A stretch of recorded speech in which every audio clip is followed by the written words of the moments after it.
Assalamualaikum warahmatullahi wabarakatuh. Perkenalkan, nama saya Rosida dengan NIM 2011904454. Di sini kami perwakilan dari Kompas 11 akan menyampaikan materi kami yang berjudul komputer sebagai media pembelajaran e-learning. Baiklah, yang pertama saya akan membahas tentang pengertian komputer sebagai media pembelajaran. Komputer sendiri berasal dari kata to compute yang berarti menghitung. Menurut F.C. Hamacher, Franix dan S.G. Zaki mendefinisikan bahwa komputer adalah sebuah alat penghitung elektronik yang cepat dapat menerima informasi input digital, memprosesnya sesuai dengan suatu program yang tersimpan di memorinya, dan menghasilkan output berupa informasi. Sedangkan menurut Arif Susanto, komputer merupakan alat elektronik yang mengolah input dan peralatan keluaran yang menghasilkan informasi secara otomatis. Dari beberapa pengertian di atas dapat disimpulkan bahwa komputer merupakan perangkat yang digunakan manusia untuk mengolah data yang menghasilkan informasi dan berguna bagi penggunanya. Pada awalnya komputer ini hanya digunakan sebagai alat penghitung, namun seiring dengan perkembangan waktu, komputer juga dipakai sebagai sarana media pembelajaran. Pemanfaatan media komputer sangat berpengaruh bagi pendidikan karena mempermudah dalam kegiatan belajar mengajar di bidang pendidikan. Dengan adanya komputer ini bisa membuat peserta didik lebih mandiri dan bisa mengembangkan potensi dirinya. Selain itu, komputer juga bisa membuat suasana kelas lebih nyaman dan siswanya lebih efektif dalam belajar. Pembelajaran berbasis komputer merupakan suatu upaya untuk mengembangkan kemampuan berpikir siswa dan menambah pengetahuan baru bagi peserta didik, sehingga bisa meningkatkan penguasaan dalam materi pembelajaran. Pembelajaran dengan menggunakan media komputer dapat menarik perhatian, menjadi motivasi peserta didik agar aktif dan lebih berkualitas dan bisa meningkatkan kualitas pembelajarannya. Dan salah satu bentuk pengembangan pembelajaran komputer yaitu multimedia interaktif atau pembelajaran berbasis web dalam bentuk e-learning maupun yang lainnya. Media komputer sebagai sarana pembelajaran berfungsi untuk memfasilitasi pendidikan dalam pembelajaran, membuat kelas menjadi nyaman dan menarik, dan pembelajaran bisa berjalan dengan efektif.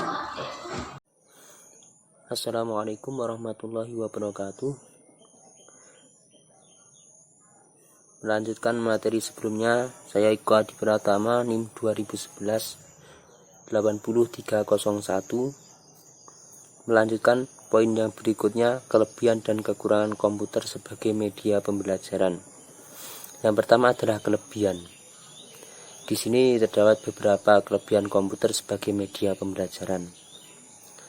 Yang paling mencolok ini adalah kemampuan siswa untuk belajar secara mandiri tanpa harus didampingi oleh guru. Itu termasuk kelebihan dari komputer sebagai media pembelajaran. Terus yang selanjutnya ini kami mempoinkan menjadi 3 poin dari kelebihan komputer sebagai media pembelajaran. Yang pertama adalah murah. Karena di sini dikatakan murah, dengan media komputer ini mengurangi biaya. Semisal untuk membeli perlengkapan di kelas seperti proyektor, bangku, dan peralatan-peralatan belajar lainnya ini menjadi murah. Yang kedua fleksibel, ini fleksibel baik tempat maupun waktu. Ini pembelajaran dengan komputer itu dapat dilakukan kapanpun dan dimanapun tanpa terkendala tempat dan waktu. Yang ketiga efektif. Pembelajaran dengan efektif di sini sebagai contoh kita menggunakan e-learning sebagai media pembelajaran. Itu kita dapat memasukkan peserta dengan kapasitas yang banyak tanpa memerlukan ruang kelas. Itu juga dikatakan sebagai efektif. Selanjutnya kekurangan komputer sebagai media pembelajaran.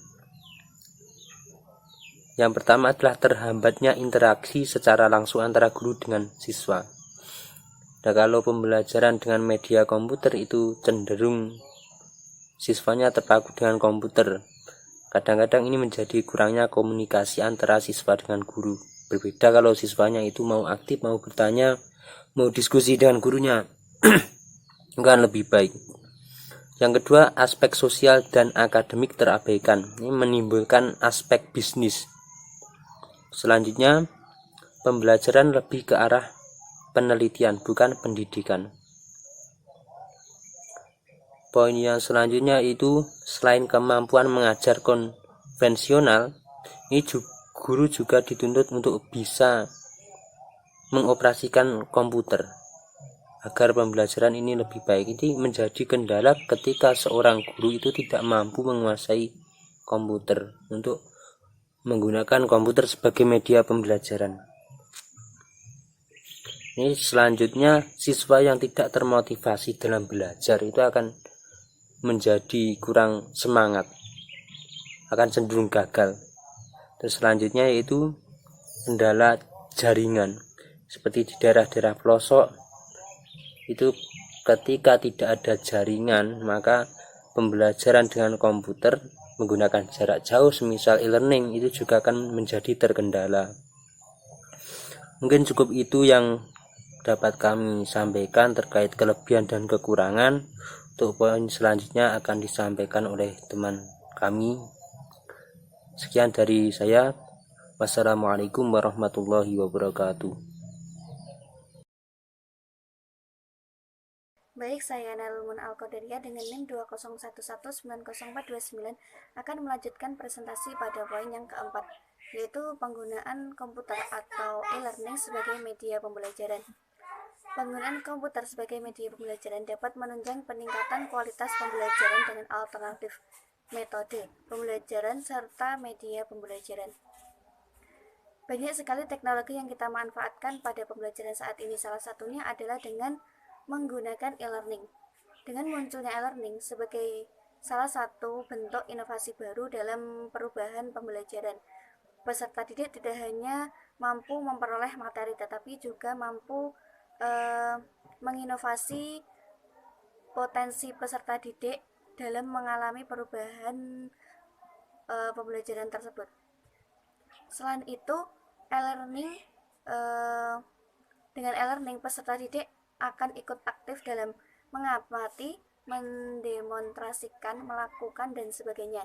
Di samping itu, materi bahan ajar yang dapat divirtualisasikan, yang dapat dibagikan kepada peserta didik itu akan semakin menarik dengan berbagai bentuk sesuai dengan yang kita kehendaki, sehingga akan membuat peserta didik merasa lebih nyaman dan betah, tidak jenuh dalam proses pembelajaran. Selain itu juga e-learning sangat cocok untuk diterapkan dalam pembelajaran tanpa harus ada pertemuan tatap muka langsung antara peserta didik dan pendidik seperti yang terjadi saat ini, karena ada virus yang sedang menjalar di negara, maka mau tidak mau suatu pendidikan harus dilakukan secara daring.